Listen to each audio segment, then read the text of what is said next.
Hey, I'm Andy. If you don't know me, it's probably because I'm not famous. But I did start a men's grooming company called Harry's. The idea for Harry's came out of a frustrating experience I had buying razor blades. Most brands were overpriced, overdesigned, and out of touch. At Harry's, our approach is simple. Here's our secret. We make sharp, durable blades and sell them at honest prices for as low as $2 each. We care about quality so much that we do some crazy things, like buy a world-class German blade factory. Obsessing over every detail means we're confident in offering a 100% quality guarantee. Millions of guys have already made the switch to Harry's, so thank you if you're one of them. And if you're not, we hope you give us a try with this special offer. Get a Harry starter set with a 5-blade razor, weighted handle, shave gel, and a travel cover. All for just $3 plus free shipping. Just go to harrys.com and enter 5000 at checkout. That's harrys.com, code 5000. Enjoy!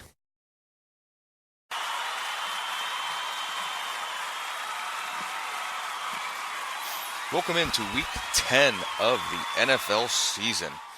We're flying right through the season here, and we're back with another edition of the consistently Cashin podcast found over at BigGuyFantasySports.com. And, as always, have to mention this, member of the full-time Fantasy Podcast Network. A lot of great content from us here at BGFS over there, as well as a wealth of other great content, so make sure that you are checking everything out over there, as well as everything we have to offer here at BigGuyFantasySports.com, from the Consistency Week in Reviews to the Consistently Cashin article and podcast to the Prop It Like It's Hot article and podcast. Make sure you check it all out, and of course use promo code CC2019, that is CC2019, for $5 off your VIP subscription. Save that $5, go ahead and throw it in a FanDuel or DraftKings contest. Use our lineup and recommendations here. Hopefully turn that 5 into 10 or maybe even a little more. Who knows? But that's what you'll want to do. Once again, that promo code is CC2019, CC2019, for $5 off your VIP subscription. Typically, I have Ron Rigney here with me, but due to some scheduling conflicts here on this Saturday morning, I'm flying solo, but don't worry, he sent me his lineup recommendation, sent me a few of his favorite plays, and interestingly enough, I had already written up about a couple of them, so it seems like Ron and I are on the same page this week, and we'll see if that means more positive things or more negative things for our Week 10 outlook. But I'll go ahead down here, as we always do, talk about some games that I think are interesting for fantasy owners to look at, as well as those that I'm avoiding. And then we'll get into some player talk, so our favorite high-price guys of the week, mid-price guys of the week, and low-price guys of the week. And then, of course, we'll get into everyone's favorite segments with the building block and the bold prediction for Week 10. So, what we'll do, we'll start with the games that I think are very interesting, and I would be remiss if I didn't start with this one game in particular. And, of course, it is the New Orleans-Atlanta game. Just too much going on here. You look at it, sure, the Saints are 7-1, Falcons are 1-7. Doesn't seem like it's too exciting of a game for fantasy, but that's actually quite the opposite. Over-under is at 51.5. New Orleans should have no problem throwing the ball all over this Atlanta defense. One of my favorite plays of the week comes from this game. Actually, potentially two of my favorite plays of the week come from this game on both sides of the football. Atlanta's banged up in the secondary, and even when they're all healthy, they're not very good. So I really think you can pick apart this defense. Drew Brees is on the table. Michael Thomas is on the table. You could look at Alvin Kamara in a GPP, but in cash games, I'm looking elsewhere. And then from the Atlanta side of the football, there's still some appeal. Game script is positive. Should be a lot of throwing for Matt Ryan, assuming he plays with that ankle injury. And then the receivers should be okay. Although one receiver gets a slight downgrade in my rankings, while the other one gets a nice boost due to the matchup. But we'll talk about that in just a little bit. Some of the other games I find interesting for fantasy. As of about yesterday, the Chiefs-Titans became a lot more exciting. Patrick Mahomes expected to be back under center for the Chiefs. So, like Patrick Mahomes, like Tyreek Hill, Travis Kelce's back in the mix. Damon Williams has been playing better, so he's obviously on the table as well. And then, interestingly enough, the Giants-Jets game is interesting for fantasy because both defenses are pretty bad, but there's a lot of value to be had on both sides of the football. If you ever wanted to take Sam Darnold in a week, this could be it against this Giants secondary. Le'Veon Bell has a good matchup, and then the Jets receivers, Robbie Anderson, should be able to get behind the New York Giants defense for a touchdown at some point. Go to the Giants side of the football. It seems like it's going to be a heavy Saquon and Golden Tate week. So obviously that puts Danny Dimes back in the picture for cash games here in Week 10. Moving to games that I'm avoiding for this week. Not necessarily because I don't think they're good. It's just I can't get much fantasy appeal out of them. I'll start with the Panthers-Packers. I kind of like Aaron Jones. I don't like how much he splits the work. And obviously it's hard not to like Christian McCaffrey, but that price tag is rather hefty. That's one game I just can't seem to get much in. And that's really the only one from the slate that I wasn't able to find anything I didn't like. I mean, we do have 6 teams on bye, so it's a very slim week. It's slim pickings out there in week 10, so I pretty much have a share across the board. But in my lineups, that is the only game I don't have much exposure to. Actually, let me bring back one more game that I am targeting. Cardinals-Bucks. Looking at this game with a line of 52, Kyler Murray should be able to throw the ball all over the Tampa Bay defense. I don't expect him to do much on the ground because Tampa Bay has been good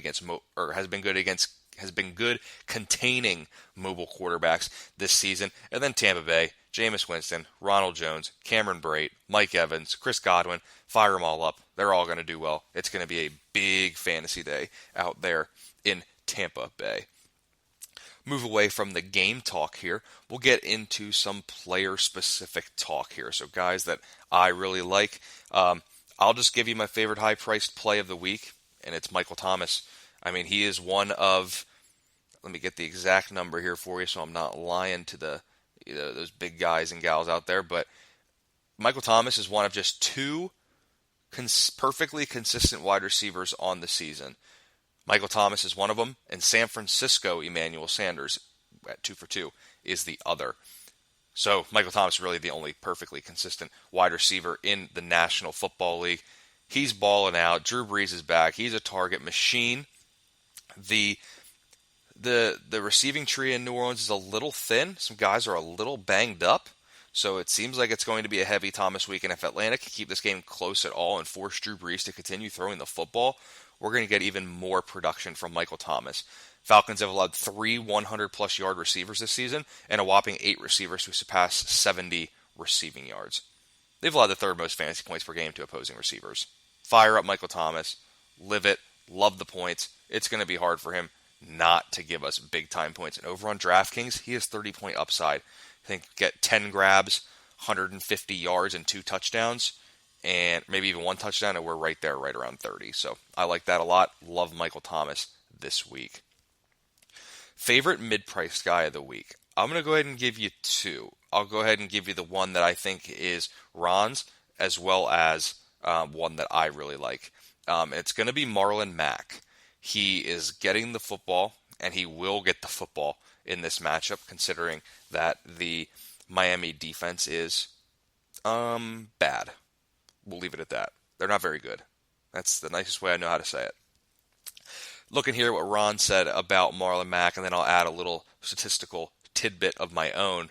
But, Mack has missed some time with injury, so we do know that. However, Indy offense has been fine. Jacoby Brissett might play, and even if Brian Hoyer's in there, I like the reliable volume for Mack in this game. Miami's defense is very bad. They're allowing the 4th most fantasy points to running backs. And at his price point, it's hard to find a guy with a very high floor like Mack does in this matchup. One thing I'll note here, 8 running backs have received at least 15 touches against the Miami defense in a game this season. 6 of those 8 surpassed 120 total yards of offense. The only 2 that didn't do it were Sony Michel and Gus Edwards.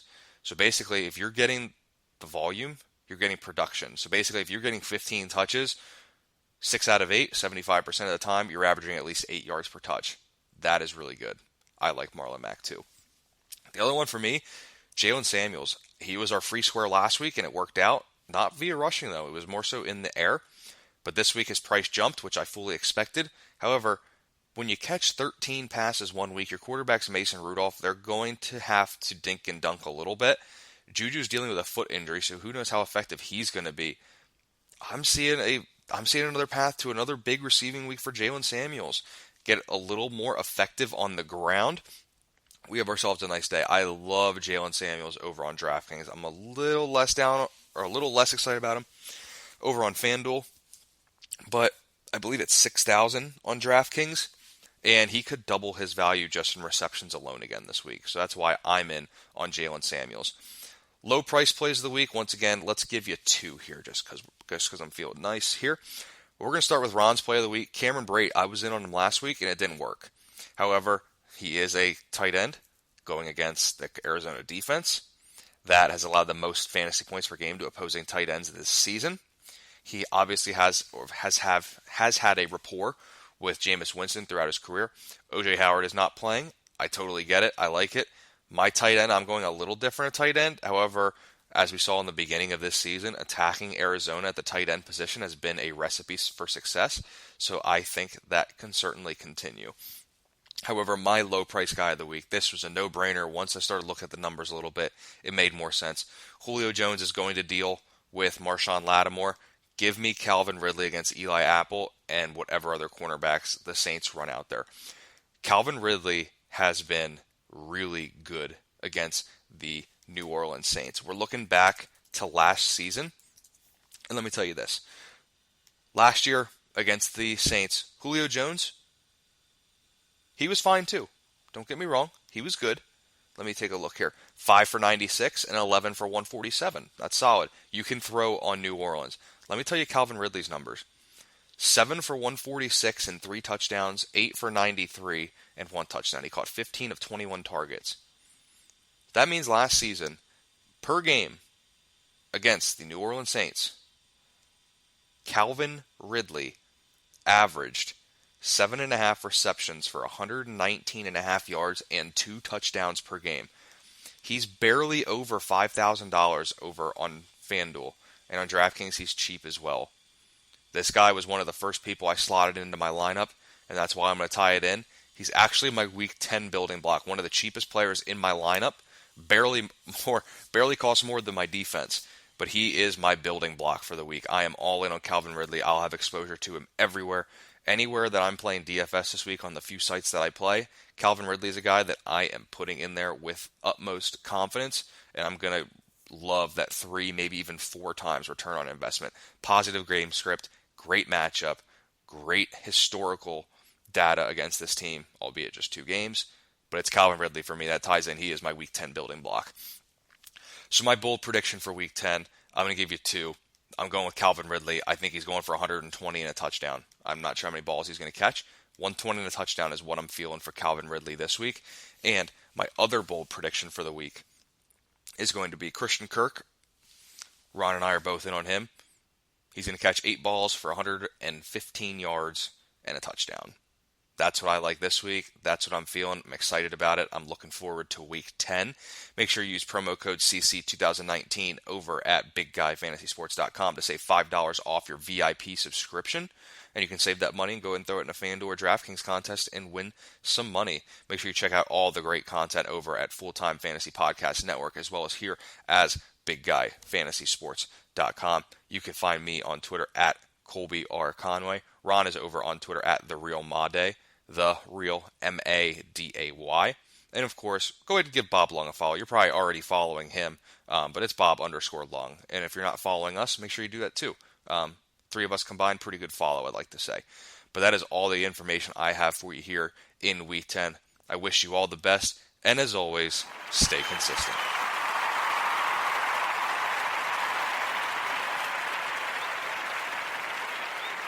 Hi, I'm Jay Farner, CEO of Quicken Loans, America's largest mortgage lender. Let's talk credit card debt for a minute. If you feel you're carrying too much of it, you're not alone. The average household in the U.S. carries over $8,000 in credit card debt. Ready for some good news? With a cash-out refinance from Quicken Loans, you can quickly and easily put some of the equity in your home to good use by paying off a lot of that high-interest credit card debt. A great way to take cash out is with our 30-year fixed-rate mortgage. The rate today on our 30-year fixed-rate mortgage is 3.99%, APR 4.08%. Call us today at 800-QUICKEN to learn how taking cash out with a 30-year fixed mortgage might be the right solution for you. And for a record 9 years in a row, J.D. Power has ranked Quicken Loans highest in the nation in customer satisfaction for primary mortgage origination. Call us today at 800-QUICKEN or go to rocketmortgage.com. For J.D. Power award information, visit jdpower.com. Rates subject to change. Pay 1.25% fee to receive this discounted rate. Call for cost information and conditions. Equal housing lender. License in all 50 states. NMLS number 3030.